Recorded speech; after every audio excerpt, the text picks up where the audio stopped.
Hello बच्चों, स्वागत है आप सभी का मैट्रिक टॉपर यूट्यूब चैनल में। आज की इस वीडियो में बिहार बोर्ड मैट्रिक परीक्षा 2025 के लिए नन हिंदी का गेस प्रश्न को लेकर आए हैं, जो परीक्षा में 100% आएगा, यानी कि टारगेट ऑब्जेक्टिव क्वेश्चन। यदि आप इन प्रश्नों को इसमें जो है सब्जेक्टिव और ऑब्जेक्टिव दोनों क्वेश्चन को मिलाकर लाए हैं, यानी कि सब्जेक्टिव और ऑब्जेक्टिव मिला के जो है आपको 100 नंबर का पूछा जाता है मैट्रिक परीक्षा में। यदि आप इस प्रश्नों को कंप्लीट याद कर लेते हैं तो आपको जो है मैट्रिक बोर्ड परीक्षा में 100 में 100 नंबर गारंटी मिलेंगे, क्योंकि इसमें जितने भी प्रश्न लिए गए हैं सारे टारगेट हैं। तो चलिए आज की इस वीडियो को शुरू करते हैं।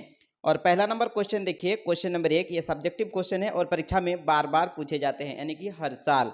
हामिद मिठाई या खिलौने के बदले चिमटा पसंद करता है, क्यों? आपको शॉर्ट आंसर देना है, आपको 2 नंबर में पूछा जाएगा और लिखना है आंसर में कि चिमटा उसकी दादी के लिए उपयोगी होगा, उनकी अंगुलियां तवे से नहीं जलेगी, यह सोचकर हामिद मिठाई या खिलौने के बदले चिमटा पसंद करता है। आपको बता दें कि हामिद जो मेले जाते हैं ईद के दिन ना, तो वहाँ जब चिमटा देखती है तो उसको याद आती है कि उनकी जो है दादी, मतलब जब तवे में रोटी पकाती है ना तो उनकी हाथ जल जाती है, बूढ़ी दादी। तो वो सोचता है कि यदि मैंने चिमटा खरीद कर घर ले जाऊं तो दादी की हाथ नहीं जलेगी। ऐसे आप मिला के भी लिख सकते हैं, ये समझने की बात है, ऐसे याद कर लीजिए ताकि आपके दिमाग में आ जाए। सिंपल है ना कि हामिद की दादी के लिए यह उपयोगी होगा क्या? तो चिमटा, और चिमटा इसलिए खरीदा क्योंकि उसकी अंगुलियां जल जाती थी किनकी? तो हामिद की दादी की। तो इसलिए वो चिमटा पसंद करता है खिलौने की जगह पे। तो चलिए आगे बढ़ेंगे, आशा करता हूं कि आपने समझ लिए होंगे। तो चलिए आगे बढ़ेंगे और नेक्स्ट क्वेश्चन देखिए, मोस्ट वीवीआई क्वेश्चन है। ईद के दिन आमीना क्यों उदास थी? मोस्ट इंपॉर्टेंट क्वेश्चन है और ये भी क्वेश्चन 2 नंबर में पूछा जाता है। आपको जितना शॉर्ट हो सके अच्छी तरीके से अगर लिख देते हैं तो आपको 2 नंबर में 2 नंबर गारंटी मिलेंगे, याद रखिए। और आंसर में लिखना है कि ईद के दिन अमीना इसलिए उदास थी क्योंकि उस दिन भी उसके पास खाने के लिए एक भी दाना नहीं था। किनके पास? तो ईद के दिन आमीना के पास। आमीना कौन थी? तो हामिद की दादी थी, तो इसलिए उदास थी। तो आपको सिंपल भाषा में याद रखना है कि ईद के दिन अमीना इसलिए उदास थी क्योंकि उस दिन भी उसके पास खाने के लिए एक भी दाना नहीं था, क्योंकि बहुत गरीब स्थिति में रहते थे, इसलिए याद रखिए। और आगे बढ़ेंगे, नेक्स्ट तीसरा नंबर क्वेश्चन है, क्वेश्चन नंबर 3, पीपल के पेड़ हमारे लिए किस प्रकार उपयोगी है? मोस्ट इंपॉर्टेंट क्वेश्चन है। तो आंसर में आप लिखिएगा, पीपल हमारे लिए बहुत उपयोगी है, पथिकों को छाया प्रदान करती है, लोग इसके नीचे थक हार कर सो जाते हैं, शीतल बयार बहाने से खूब नींद आती है, यहाँ पक्षियों का निवास है, उनका सुमधुर स्वर से पथिकों के थकावट को दूर करता है। तो ऐसे आपको लिखना है, समझिए। अगर आप इसको मतलब कोई आपके पास पेपर हो, पेन हो, तो आप कॉपी में भी उतार सकते हैं, या फिर अपने मोबाइल से आप स्क्रीनशॉट भी ले सकते हैं। जैसे कि आप रिवीजन के तौर पर कभी देखिएगा ना, तो आप स्क्रीनशॉट से देख लीजिएगा, आपका कन्फ्यूजन दूर हो जाएगा। तो पीपल का पेड़ क्या है? तो बहुत उपयोगी है, किसके लिए? मानव के लिए। तो पथिकों को कौन? जो इसके नीचे मतलब काम करने वाले थके हारे मजदूर जो रहते हैं ना, तो उसके नीचे बैठ जाते हैं, तो उससे क्या मिलती है? तो छाया प्रदान करती है। सिंपल है ना, ऐसे आप लिख सकते हैं, तो आपको 2 नंबर गारंटी मिलेंगे, याद रखिएगा। और इसके नीचे लोग जो है ना, जो समझिए कि मजदूरी अगर आप कीजिएगा तो आप थकिएगा ना, धूप में हो या फिर काम करते हैं बाहर, तो आराम के लिए कुछ छाया चाहिए, तो पीपल के नीचे आते हैं, थक हार कर सो जाते हैं, और अगर अच्छी हवा चली ना तो आपको खूब नींद आती है। ऐसे आप मिला के लिख दीजिए तो आपको जो है 2 नंबर मिल जाएगा। ये मोस्ट इंपॉर्टेंट क्वेश्चन था, इसलिए आपको मैंने बता दिया। तो चलिए आगे बढ़ते हैं और चौथा नंबर क्वेश्चन देखिए, सब्जेक्टिव क्वेश्चन है। ईर्ष्यालु से बचने का क्या उपाय है? मोस्ट वीवीआई क्वेश्चन है। तो आंसर में लिखना है, ईर्ष्यालु से बचने का सरल उपाय है, ठीक, कि ईर्ष्या के मन में आने ना दें, हृदय को निर्मल बनाकर रखें और सुकर्म पर ही अपना ध्यान केंद्रित करें। नित्शे ने कहा है कि बाजार की मक्खियां को छोड़कर एकांत की ओर भागो। इससे क्या होगा? ईर्ष्यालु से बचने का उपाय है। और ईर्ष्यालु से बचने का एक सिंपल उपाय है, आपके मानसिक अनुशासन होना चाहिए, आपके माइंड पे कंट्रोल होना चाहिए। किसी की उन्नति को देखकर जलन, कीमा, फसाद मन में नहीं आना चाहिए। इससे क्या होगा? ईर्ष्यालु से आप आसानी से बच सकते हैं। तरक्की चाहिए तो आप मेहनत कीजिए, पढ़िए खूब, तो आपको इंशाअल्लाह जो है आपको तरक्की मिलेगी और आप फर्स्ट डिवीजन से पास भी हो सकते हैं।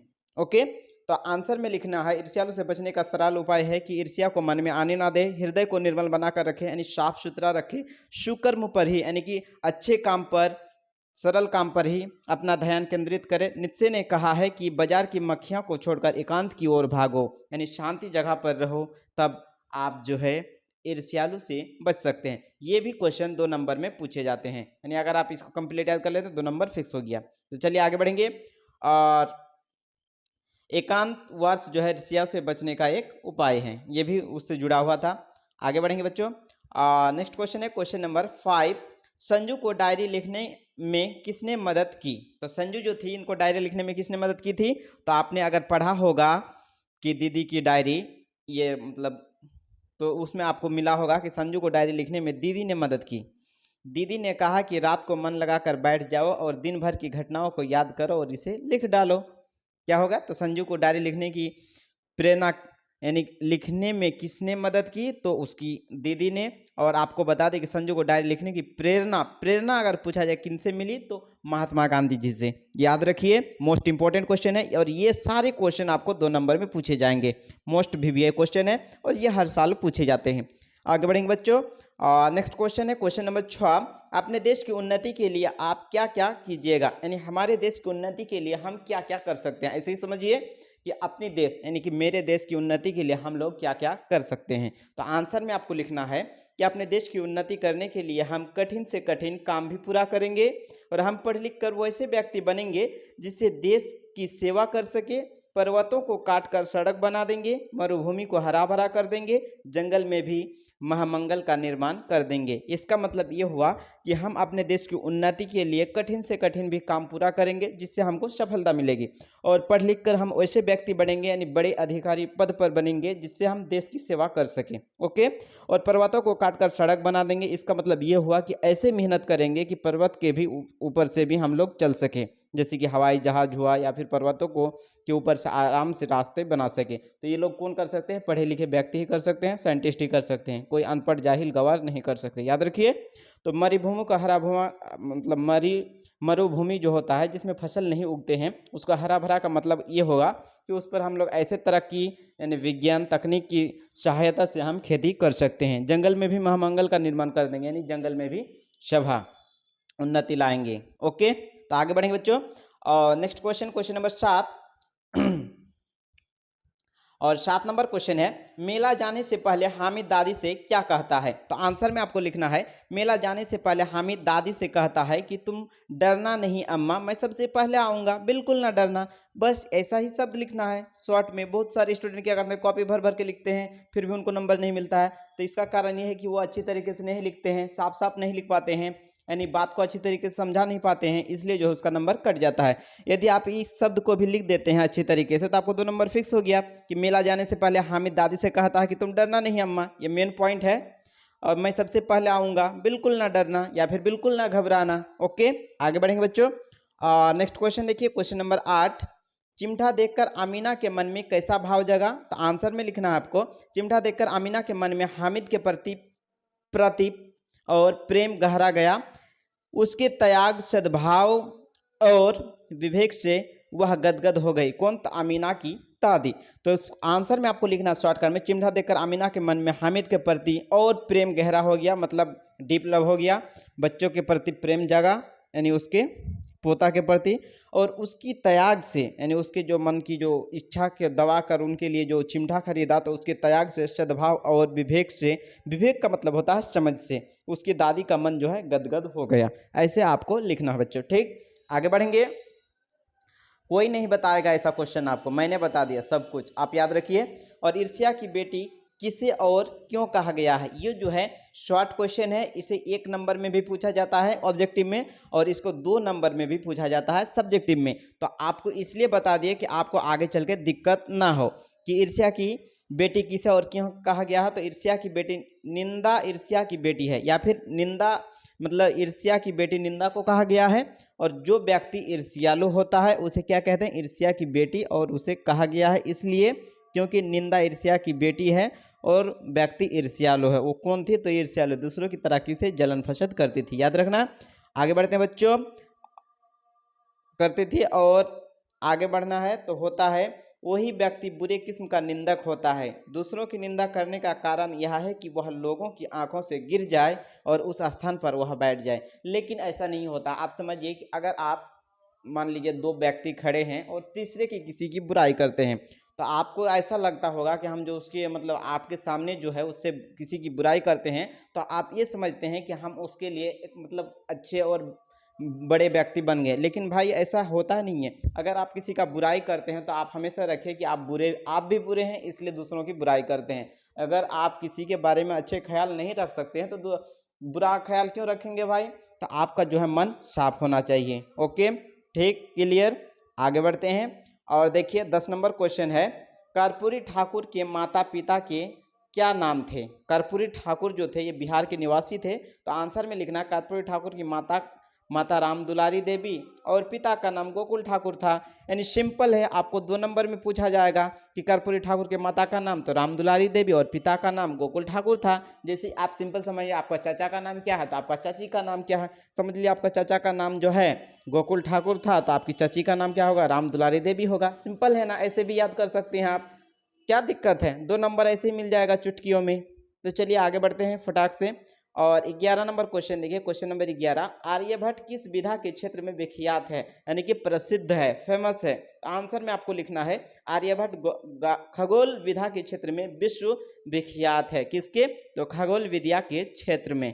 याद रखना है, ये भी 2 नंबर में पूछा जाता है और आंसर 1 नंबर में भी आता है ऑब्जेक्टिव टाइप का। चलिए आगे बढ़ेंगे। Next question, question number 12, Tibet में बौद्ध धर्म का प्रचार प्रसार किसने किया? तो आंसर में लिखना है तिब्बत में बौद्ध धर्म का प्रचार प्रसार अतीश दीपंकर ने किया था। शॉर्ट आंसर लिखिएगा। अगर ऑब्जेक्टिव में तो आपको लिखना है आतिश आतिश दीपंकर। अगर आपको सब्जेक्टिव में लिखना है 2 नंबर के लिए तो आपको 10-5 शब्द जोड़ना है। तिब्बत में बौद्ध धर्म का प्रचार प्रसार आतिश दीपंकर ने किया था, ऐसे भी लिख सकते हैं। तो आपको 2 नंबर गारंटी मिलेंगे। ठीक है मेरे बच्चों, आगे बढ़ते हैं। नेक्स्ट क्वेश्चन देखिए, क्वेश्चन नंबर 13, विक्रमशिला के प्रसिद्ध किन सदी तक फैल चुकी थी? तो 13 का आंसर ऐसे लिखना है आपको, विक्रमशिला के प्रसिद्ध 10वीं से 11वीं सदी तक फैल चुकी थी। इसका मतलब ये हुआ कि विक्रमशिला की प्रसिद्धि किन सदी तक फैल चुकी थी? तो 10 से 11वीं सदी तक। याद रखना बच्चों, ये मोस्ट इंपॉर्टेंट क्वेश्चन है, आपको 2 नंबर में पूछा जाता है और ऑब्जेक्टिव टाइप से भी आ जाता है। तो ऑब्जेक्टिव में आएगा तो 10वीं से 11वीं सदी तक फैल चुकी थी। अगर सब्जेक्टिव में आए तो ऐसे लिख देना है, कंटिन्यू। 2 नंबर फिक्स हो गया आपका, कोई भी नंबर कट कुट नहीं होगा। बहुत सारे स्टूडेंट क्या करते हैं, कॉपी फुल फुल कर लिखते हैं, फिर उनका नंबर कट जाता है। क्यों? क्योंकि वो अच्छी तरह से नहीं लिख पाते हैं। संजू कैसी लड़की थी, उसे किस चीज का शौक था? मोस्ट इंपॉर्टेंट क्वेश्चन है, आंसर में लिखना है संजू हंसमुख लड़की थी, उसे किताबें पढ़ने का शौक था। संजू जो थी ये 8 साल की लड़की थी, एक छोटी बच्ची थी और ये जो है हंसमुख लड़की थी, उसे किताबें पढ़ने का बहुत शौक था।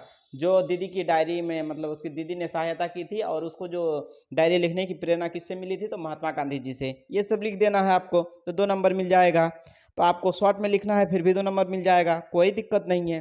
तो चलिए आगे बढ़ते हैं और नेक्स्ट क्वेश्चन देखिए, क्वेश्चन नंबर 15, सत्य के प्रयोग पुस्तक के रचयिता कौन है? तो महात्मा गांधी जी। यानी कि आपको लॉन्ग में लिखना है 2 नंबर के लिए, तो सत्य के प्रयोग पुस्तक के रचयिता महात्मा गांधी जी हैं, ऐसे भी लिख सकते हैं। या फिर महात्मा गांधी जी सत्य के प्रयोग पुस्तक के लेखक हैं, कोई दिक्कत नहीं है।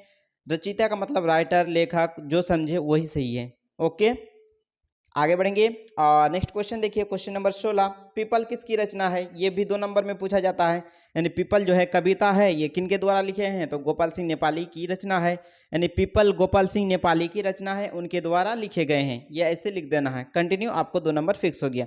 आगे बढ़ते हैं बच्चों, next question, question number 17, Deenbandhu Nirala के लेखक कौन है? तो आंसर में लिखना, दीनबंधु निराला के लेखक आचार्य शिवपूजन सहाय है। यानी दीनबंधु निराला ये ऑब्जेक्टिव में आता है 1 नंबर का और सब्जेक्टिव में भी पूछा जाता है 2 नंबर का। तो ऐसे आएगा तो सब्जेक्टिव, अगर ऐसा आएगा तो ऑब्जेक्टिव। ऑब्जेक्टिव में क्या होता है, सिर्फ उसका नाम को इंडिकेट करते हैं और सब्जेक्टिव में क्या करते हैं, थोड़ा सा बढ़ा के लिखते हैं। दीनबंधु निराला के लेखक आचार्य शिवपूजन सहाय है। आगे बढ़ते हैं बच्चों, नेक्स्ट क्वेश्चन है क्वेश्चन नंबर 18, निराला कौन थे? तो आंसर में लिखना, निराला छायावादी कवि थे। निराला कौन थी? तो छायावादी एक कवि थे। नेक्स्ट क्वेश्चन है क्वेश्चन नंबर 19, खेमा किस पर आधारित कहानी है? तो आंसर में आपको लिखना है खेमा बाल श्रमिक। यानी खेमा जो है, खेमा किस प्रकार खेमा किस पर आधारित कहानी है? तो आंसर में लिखना खेमा बाल श्रमिक निरीसंस्था पर आधारित कहानी है। बाल श्रमिक मतलब ये होता है कि बच्चों को जो है काम कराया जाता है, बाल मजदूरी, उसी को कहते हैं बाल श्रमिक। मान लीजिए छोटे बच्चे जिनका उम्र 18 साल नहीं हुआ है, जो 18 साल से नीचे है, उनको क्या कहते हैं? बाल मजदूरी के अंतर्गत आते हैं। और उसको काम कराना किसी होटल में, दुकान में या फिर कहीं भी फैक्ट्री में, ये कानूनन अपराध है। याद रखिए, ये सब आपको लिखना है तो 2 नंबर मिल जाएगा। ऐसे अगर लिख देते हैं खेमा बाल श्रमिक निःसंता पर आधारित कहानी है, ये भी आपको 2 नंबर गारंटी मिलेंगे। इसमें कटकुट नहीं होगा, मुझे बहुत आइडिया है, मैंने बहुत सारे बच्चों को पढ़ाया भी है। ऐसे ही पढ़ाया जाता है शॉर्टकट तरीके से। बहुत सारे लॉन्ग आंसर देते हैं टीचर साहब, तो स्टूडेंट को याद नहीं हो पाता है। तो इससे क्या होता है, वो गड़बड़ा जाता है और हड़बड़ी में बहुत कुछ लिख डाल देते हैं, जो कि बिल्कुल गलत लिख देते हैं, यानी कि कोई आइडिया नहीं रहता है, बढ़ा चढ़ा के लिख देते हैं, नंबर नहीं मिलता है। चलिए आगे बढ़ते हैं। और next question, question number 20, Muktakashi hotel का मालिक कौन था? तो आंसर में लिखना है मुक्तकाशी होटल का मालिक कसारा था। कसारा है, यानी कि मुक्तकाशी होटल में कौन काम करता था? तो देख लीजिए, मुक्तकाशी होटल में कौन काम करता था? खेमा काम करता था, याद रखना है। और नेक्स्ट क्वेश्चन है क्वेश्चन नंबर 21, खेमा कौन है? तो आंसर में लिखना खेमा मुक्तकाशी होटल में काम करने वाला एक बाल श्रमिक है, यानी बाल मजदूर है। और आगे बढ़ते हैं। नेक्स्ट क्वेश्चन है क्वेश्चन नंबर 22, संजू को डायरी लिखने की प्रेरणा किससे मिली? तो आंसर में लिखना है आंसर में आपको लिखना है संजू को डायरी लिखने की प्रेरणा बापू के सत्य के प्रयोग लिखित डायरी से मिली। बापू कौन है? तो गांधी जी को बापू बोलते हैं प्यार से। आगे बढ़ते हैं। नेक्स्ट क्वेश्चन, क्वेश्चन नंबर 23, ईदगाह कहानी किस पर आधारित है? मोस्ट इंपॉर्टेंट क्वेश्चन है, ये भी 2 नंबर में पूछा जाता है और ये 1 नंबर में बार बार पूछे जाते हैं। तो आंसर में लिखना है ईदगाह कहानी बाल मानवविज्ञान पर आधारित है। ऐसे लिख दीजिएगा, 2 नंबर मिल गया, कोई दिक्कत नहीं है। बहुत सारे स्टूडेंट क्या बोलते हैं कि 1 लाइन में आंसर लिखेंगे तो नंबर ही नहीं मिलेगा, बिल्कुल गलत। अगर आप सही लिखते हैं, एक भी वर्ड लिखते हैं, तो आपको नंबर मिल जाएगा। चलिए आगे बढ़ते हैं। नेक्स्ट क्वेश्चन है क्वेश्चन नंबर 24, मुक्तकाशी होटल का मालिक कौन और कैसा था? तो आंसर में लिखना है मुक्तकाशी को होटल का मालिक कसारा था, यानी यहाँ पे देखिए, ये जो है यहाँ पे जुटेगा, कसारा था। कसारा था और कसारा संवेदनहीन था, यानी उसके अंदर जो है ये नहीं था, दया सद्भाव कुछ नहीं था, रहम नहीं था, ये बहुत ही बदमाश किस्म का आदमी होता है ना, वही था, याद रखिए। आगे बढ़ते हैं बच्चों। नेक्स्ट क्वेश्चन है क्वेश्चन नंबर 25, खुशबू रचते हैं हाथ किसकी रचना है? तो आंसर में लिखना है खुशबू रचते हैं हाथ अरुण कमल की रचना है।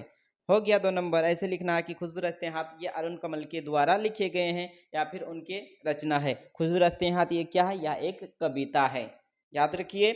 और आगे बढ़ेंगे। नेक्स्ट क्वेश्चन है क्वेश्चन नंबर 26, कलिंग संबंधित है। कलिंग का जो युद्ध हुआ था, जो 4 सालों तक चला था कंटिन्यू, तो इनका संबंध किससे है? तो पद्मा से है, पद्मा से, याद रखिएगा। आंसर हो जाएगा ऑप्शन नंबर बी। और नेक्स्ट क्वेश्चन है क्वेश्चन नंबर 27, 4 साल चला, यानी 4 साल कौन सा युद्ध चला? तो कलिंग का युद्ध चला था 4 साल तक, याद रखिए। ये ऑब्जेक्टिव क्वेश्चन है और 1 नंबर में पूछा जाता है। नेक्स्ट क्वेश्चन है क्वेश्चन नंबर 28, सैनिकों को तलवार फेंकने का आदेश किसने दिया था? तो 28 का सही आंसर हो जाएगा ऑप्शन नंबर ए, अशोक ने दिया था। सैनिकों को अस्त्र यानी कि शस्त्र फेंकने का जो आदेश दिया था, तलवार फेंकने का, वो अशोक ने दिया था। और आगे बढ़ेंगे बच्चों। नेक्स्ट क्वेश्चन है क्वेश्चन नंबर 29, पद्मा का संबंध है। तो 29 का सही आंसर हो जाएगा ऑप्शन नंबर सी, कलिंग युद्ध से। पद्मा का संबंध किससे है? तो कलिंग युद्ध से। कलिंग की महारानी कौन थी? तो पद्मा थी, याद रखिए। और नेक्स्ट क्वेश्चन है क्वेश्चन नंबर 30 और ये हमारा लास्ट क्वेश्चन है, मुझे अपने पिता का बदला लेना है, यह किसने कहा? तो 30 का सही आंसर हो जाएगा ऑप्शन नंबर बी हो जाएगा, पद्मा ने कहा था कि मुझे अपने पिता का बदला लेना है। किससे? तो अशोक से, याद रखिए। और ये जो कलिंग का युद्ध था, ये 4 साल तक चला था। और प्यारे बच्चों, आपको आज की इस वीडियो में टोटल 30 ऑब्जेक्टिव और सब्जेक्टिव क्वेश्चन मिला के बताए हैं। और इससे जो आगे वाली वीडियो आएगी ना, तो इससे आगे की प्रश्नों को सारा कंटिन्यू करेंगे। अगर आप इतना भी याद रखते हैं तो याद रखिए कि आपको जो है 90% लाने से कोई नहीं रोक सकता है, क्योंकि इसमें जितने भी प्रश्न बता दिए सारे मेन यानी ऑब्जेक्टिव और टारगेट क्वेश्चन है। तो इनको आप स्क्रीनशॉट ले लीजिए और प्लेलिस्ट में सेव कर लीजिए, या फिर वीडियो को अपने दोस्तों को भी शेयर कर दे ताकि उसे भी फायदे हो सके। और मिलते हैं फिर बच्चों नेक्स्ट वीडियो में, तब तक के लिए जय हिंद।